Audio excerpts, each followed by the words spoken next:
Hello everyone. Thanks for making some time during your day to tune in to what we call our web tech talk show. Intentionally a bit of a tongue twister, but our aim is to make some space um, to answer questions about web technologies, have a chat, and often we are blessed with exceptional special guests, as we are today.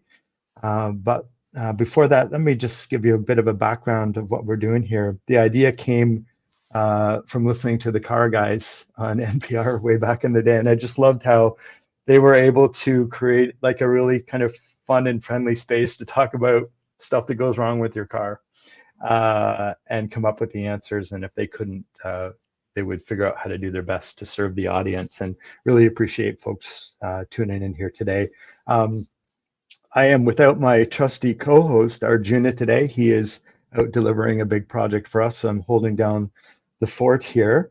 Um, I'm the founding partner over at Dotfusion, and we take time every 2 weeks to make ourselves available to share. And we are super stoked and really grateful to have an exceptional guest with us today, Dean Holmes from Contentful. Welcome. Thanks for making some time to hang out and chat. And you can probably do a much better job than I at introducing yourself. So welcome. Nice to have you. Thank you very much. Appreciate you having me on as well. We got to come up with a name like Click and Clack, right? We got to figure out what We're on it. what that might be for this one, right? Yeah, thanks for having me on too. So Dean Holmes, head up the North America East, Americas actually, East for Contentful in our partnership program. Been in partnerships for, I guess, about 8 to 10 years now, moving from sales into partnerships, and formerly ran the Adobe partnership over at Merkle, which is a Dentsu company, pretty large partnership there as well. Kind of hail from the legacy OG database marketing days and social CRM days, so and e-commerce, right? So it's a pleasure to be here. Looking forward to the conversation, and hopefully a bunch of people have some great questions. Awesome. Yeah, and just to reiterate, ideally, if you do have some questions, pop them down into the comments area. We have an amazing team that's working in the background to make sure that we answer those questions. But I just thought it was really important to say thanks for joining us. Dotfusion's a smaller size shop, and we do kind of boutique work, but it's really cool that you made some time to join us here. And Contentful's been a great partner of ours, and we hope to do really good by them as well. But Dean, we've been chatting, and before we went live a bit earlier, we're just sharing stories of life and the ups and downs, and you've had a pretty interesting journey in your career, working in larger enterprise platforms and covering larger bits of technology. What inspired you to take on this role at Contentful? It just seemed perfectly aligned with the spirit and the openness and the joy, but real deep understanding and kind of enterprise grade tech as well. Yeah, and I saw this kind of coming, right? We having been at Merkle with the Adobe side of things, a great software suite, right? B, as we started to get into the move from database, right, management to CDP and activation out of that CDP to highly personalized in any channel, what I really saw was the real-time piece to it in creating content, executing content, and getting content out there in real time against that CDP. So that was sort of the driver for me to find Contentful. Contentful really allowed for, they had the platform, API-driven first platform. It really allowed them and the marketer to execute against those segments from CDP in real time. So, as well as content at scale, right? So marketers today face that huge challenge of all of these different content libraries being in silos. Workflows are tricky. They really rely on a lot of the developers to actually get things done for them on a dev side, a code side of things, fingers on keyboard. With Contentful, it really was the ease that a marketer could take Contentful, work within their organization or externally with their agencies, and be able to, in minutes and days, create things very quickly for campaigns within any channel, and be able to make changes once and it goes across to all channels. Whereas before it was a lot of coding and hands-on keyboard. So this low code, no code piece really became what I think is the base for getting a lot of this, traction in the market for Contentful, right? And I think a lot of Composable in and of itself, this plug and play type of approach has really become strong in a lot of enterprise clients as well. Big folks like Headless, for example, up in Toronto, right? A uniquely Canadian story we're absolutely. sharing. You have to, right? Yeah. So, when we started to see how they were using it, they've been on the platform for like 8 or 9 years. So they've been in there really early, very much a market leader in how they were shaping their MarTech stack. So a lot of that usage really became very clear to us that they were doing that on multiple levels. And also to mention too, the Toronto agency group up there has really been the leader in Composable in general, right? They really took a hold of it. And that goes back 7, 8, 9 years, where our partner base up there is very strong and is very innovative in how they approach personalization or customer experience, right, through the tools and lens of the customer using Contentful as that speed to market type of engine. Yeah, it's interesting you're mentioning the customer experience, and a lot of the folks that we invited to attend and listen in today are in the CMO kind of. There's a slight bias towards a marketing position, and they've been tasked to kind of manage a large modernization or migration, and they have tons of other stuff to be doing, as well as making these kind of tricky technology decisions and dealing with like unfamiliar terms like headless or composable and that kind of thing. Can you shed some light on how you communicate and introduce a platform like Contentful to kind of someone expert and experienced at marketing and creating content and knowing where to send it, but maybe not so familiar with the technologies behind it and why there's so much value there? Yeah, so the marketers today, I think they've got a new millennial group of folks that are very much demanding, right? And I think that gaining their loyalty, gaining their trust, and also gaining their revenue, right, share a wallet, that is the key for how people, and I talk to marketers, especially our partners, of how they're solving those problems. So marketers have a bunch of things thrown at them.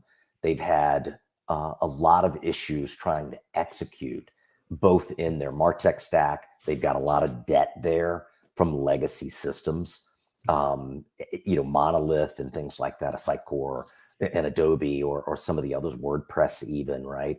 Where they just can't get the speed to market.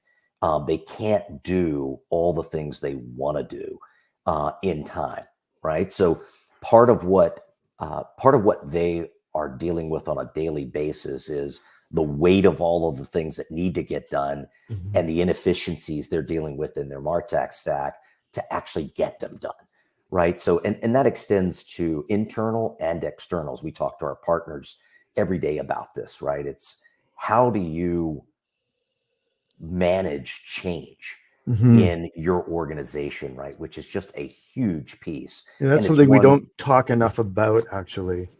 Exactly, right? So you've got this notion of change management, and the big GSIs and a lot of large agencies and even some smaller ones, you talk about this all the time because you have to, right? It's a change and you need to manage that change. So, it sounds simple, right? But it's really tough. So in our world with the marketer, we really try to prep them with our partners as well as the clients themselves in managing that change, right? What do you expect to see? What's going to be different in your life as you work, and what's going to be different for your team? And more importantly, how do you bubble all of that up to sell that to a CFO who is really tight with the purse strings to make that change? Those CFOs have been burned, in the past with these, promises that software is going to bring, and that vision that it's going to bring, and it doesn't happen, right? Mostly because that change wasn't managed at a user level, and at a manager level, and at a leadership and budget holder stakeholder level. So once you start to get that change in there, I think that's when people start to understand, what am I doing today? How is my life going to be different? And how do we execute this across the entire organization? Right now, Contentful's in, while it's a 10-year-old company, I would say that we're in our still early phases of the market maturity in adoption.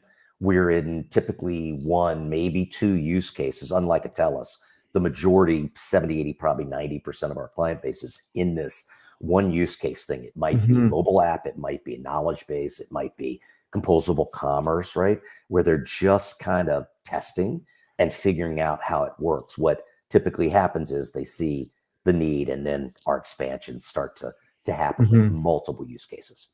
You mentioned that word composable. It's a question that actually I see down below here.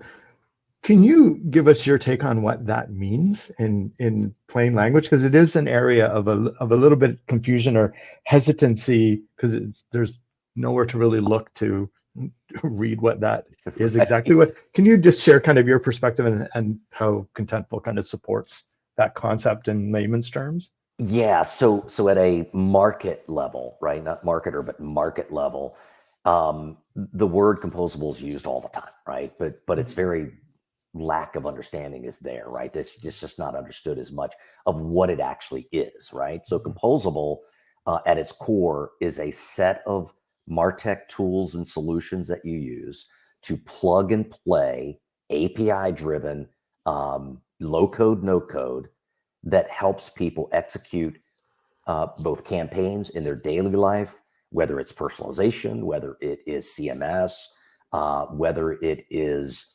commerce, with say a commerce tools, right?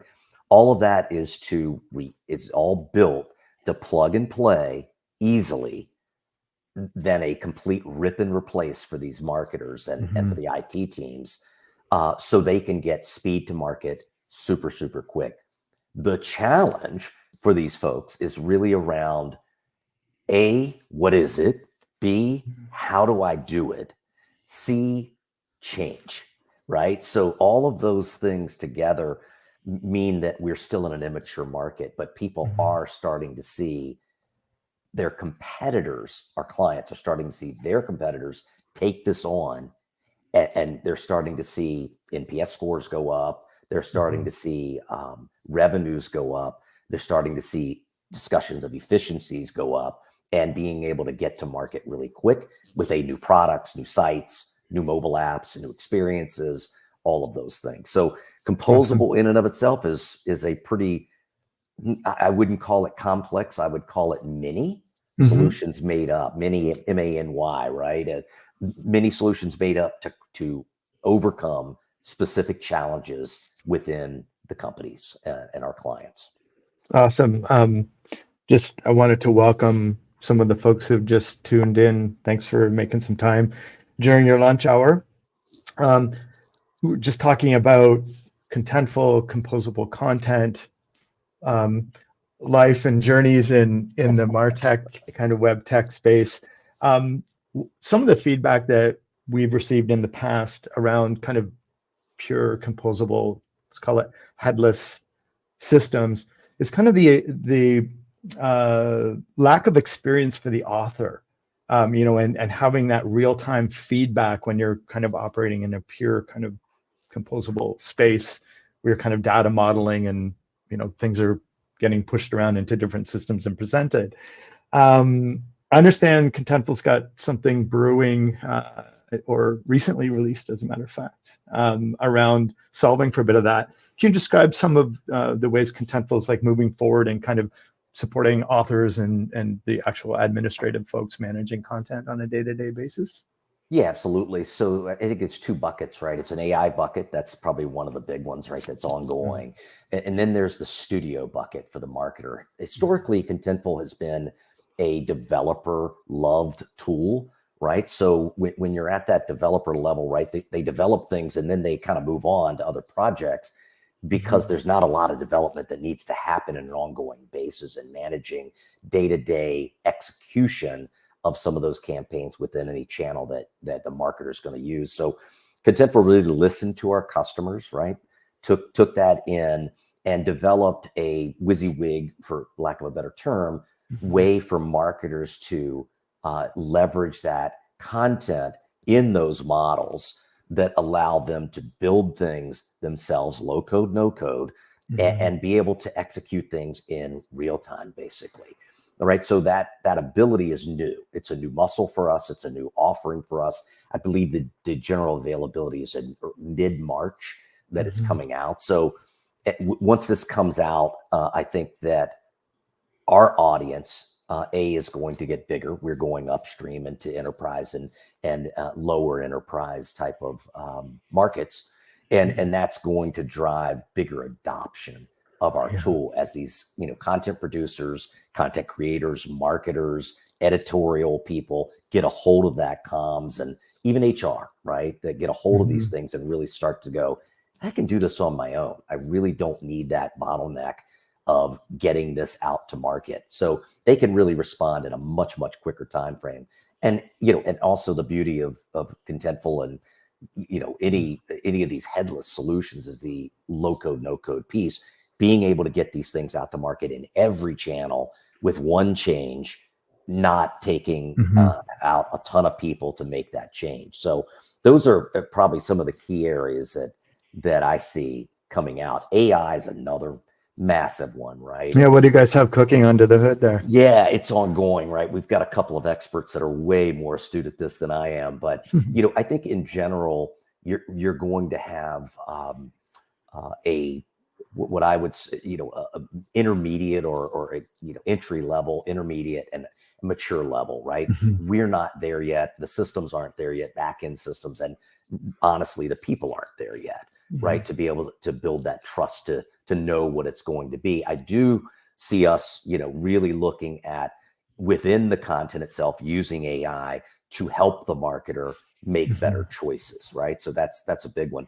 What we talk about with our partners a lot is really taking a look at how and analyzing how the content that they're receiving from segmentation out of CDPs, adding that into the content models that allow the marketer not to have to think so much, but they have performance metrics around that content that allow them to pick and choose within the content model, the part and piece of it, what they need to build to have better predictable output when they build that experience or that piece of content or some derivative of that. So that's really, I think, the next iteration, and that iteration will likely have AI because it will be pulling in a lot of that information.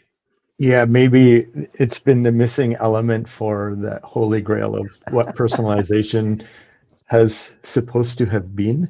Yeah. There's a lot of kind of piped information under the title of personalization so far, and we look forward to getting exposure to that, and especially when it comes to our practice in helping create the workflows for authors and publishers to use the systems. It's often kind of a neglected area of the development process to invest the time in really helping create methodologies and an understanding of component controls and all of that kind of stuff that is the kind of non-sexy part of delivery.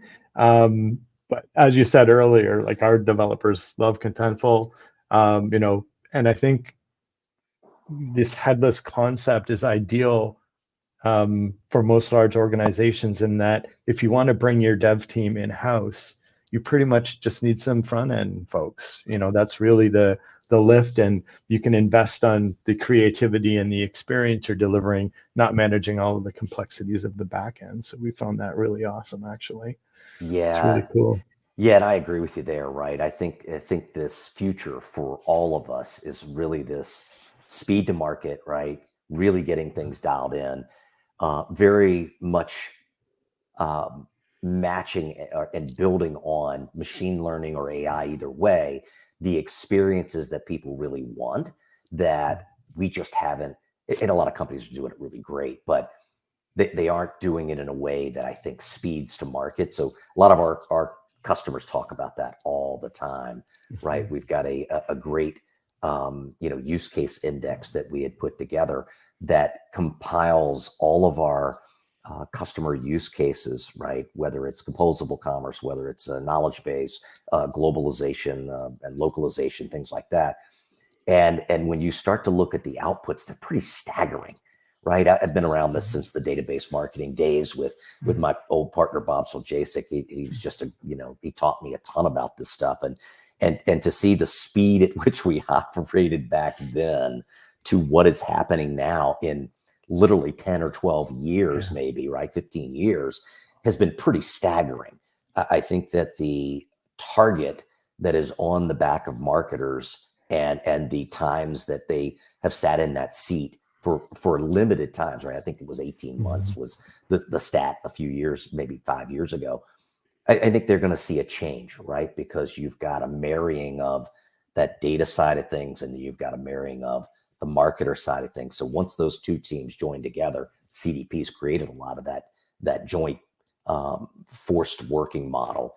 I think that's when you're going to start to see an explosion of content out there and content at scale, which ultimately requires a system and a platform that allows them to move at that speed of customer. Absolutely. Hi again to folks just tuning in. Thanks for making some time to join us. And again, we welcome you to ask them some questions. Ask us anything. We'll do our best to get you some feedback. It's always fun to be put a little bit on the spot. Feel free to ask questions. We're open books here. There is a certain kind of Canadian twist to Contentful and its history. You want to share some insights on some of that unique Canadian vibe that Contentful has? Yeah, absolutely. So when Contentful started, right, and I don't know the specific start, right, of when that happened, but TELUS, I think, was probably one of the main companies, right, one of the largest telcos out there, and interestingly enough, a very legacy historical industry, right, usually not up for a lot of change, right, but that leadership team there. And I was lucky enough early in my career here last April to attend a partner marketing event there, a partner event that allowed it was 100 people in that room. It was huge, and it was very clear to me why they did this. And some of those leaders there are clearly visionaries of what a future state looks like for that company to solve some of the legacy problems they were having. So, 8-9 years ago, they took on Contentful. They really started to, with a small use case, and then they really grew that ultimately that business, right? So I think that's where it started, because they had a group of partners, as you can imagine, core to helping them execute these things. I think TELUS took that partner plus internal look at it, and the chief digital officer who we talk to often, right, and very regular, because we want to get that feedback. That's what I got out of that. I got out of that too, that a lot of the local partners that we certainly have relationships with, including yourself, right, that they were on the edge of all of this. They weren't really just getting started. They were already there, and they were already talking futuristic vision to these companies, right? Whether it's grocery, whether it's telco, retail, manufacturing, a lot of those discussions have came about through, I think, and that's kind of where it spawned. And I may be missing a name, and I'm hoping I'm not, but I think that's kind of where it started. And the Toronto group has just been leaders up there, including yourself, right? You guys have led the way, and we're we're finally starting to catch up with the partner stories and use cases of how they're using Contentful with their customers to overcome a lot of these challenges. What we're finding is that we have way many use cases than we actually thought were out there, right? We've got our core, and we're now going to the marketer, which expands that list tenfold because they have so many different use cases, whether it's a portal play for B2B, right? Where that system, that application allows the marketer and the field agent to actually see what they should be selling next, what content that customer segment should be getting next. And it really starts to roll to speed, right? To revenue. And I think from that angle, that's kind of where a lot of this stuff in Canada started. And we've got our number one partner of the year was from Canada as well. So it's been an enjoyment just seeing these guys kind of take a hold of the platform and run with it and create all kinds of new things.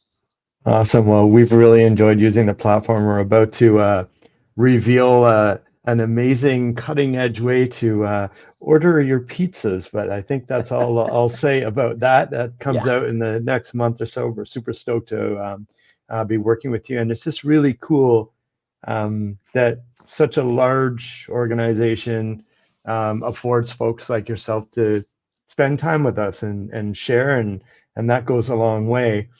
I know you've been on this technology road, in particular around CRMs, CMSs, large database marketing tools and systems. You've got a pretty wide vision looking at the rear view mirror.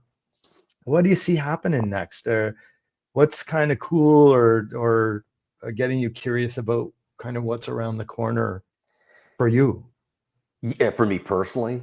Yeah. Well, I'm hoping to stay here at Contentful for a while, right? We got a lot of building we've done. Not from a job perspective, from the concepts and like things that are like that you're curious about in this tech scene. Well, I think the AI piece is probably the biggest, right? And how that's going to reduce the amount of friction that exists in getting things to market quickly for the marketer, right? So those folks can really start to be much more strategic and in looking at their segments to create much better experiences in lieu of doing the grunt work and hands-on keyboard work that your partners can do for you, right? And getting that stuff done, they can kind of look more toward the business of what needs to really drive that, right? And I think the AI machine learning piece is going to be pretty strong in that. But that's what I see next. But yeah, I think that's next. And I'm hoping this dream of getting real-time experiences is going to be the future for all of us. We all want it. So. Yeah, absolutely. Well, thanks for sharing, because we're also trying to do better at predicting so we can add value to our customers as they're cycling through the lifespan of their digital assets and are looking to us to kind of recommend, to inform, and to keep their vision library full of interesting things to be considering that also make sense for the business as well. And I know, like, we just had a really wonderful time implementing your technologies. I'm just checking the folks here who are listening in. I just want to have a shout out to my friend Tony Crisp, who runs an agency down in Southern California. Love it. Great friend of mine. Thanks for joining in. Love SoCal, and I'm sorry you're getting some rough weather down there, because I absolutely love SoCal. Yeah, absolutely. Right. Yeah. Well, cool. I'm going to we've got to slowly start wrapping this up. Yeah. Maybe, Dean, like any closing remarks from you? It's just been a real blessing to have you with us and hearing you share your stories. No, I appreciate it. Thanks for the time too. And you know, a lot of things I see coming. I think we're all starting to realize that, you know, there is a new future. It's why I'm here, and it's why I think a lot of us Contentfulers, we call ourselves, are in this business. I would also be remiss without mentioning our partner community is absolutely amazing. These folks continue every single day to push us and to push our product, right, to be way better than it needs to be. Awesome. Yeah, well, thank you again. I really appreciate it. Arjuna, we're missing you here. Maybe just a quick teaser in 2 weeks on March 13th. Our guest is Rasmus Sloden, formerly from Magnolia, who's moving on to some special new situations. He'll be sharing a lot about kind of deconstructing creativity when it comes to kind of more advanced marketing, and how does creativity butt up against AI-driven nuances and content as well. So that'll be really fun. So we're going to sign off. Dean, thank you very much. Really appreciate it. Thank you much for your Listeners who are partnership. making time to join in, super cool. And have a really wonderful day. And looking forward to being live in a couple weeks again. Good deal. Thanks so much. And Have a thanks great to week.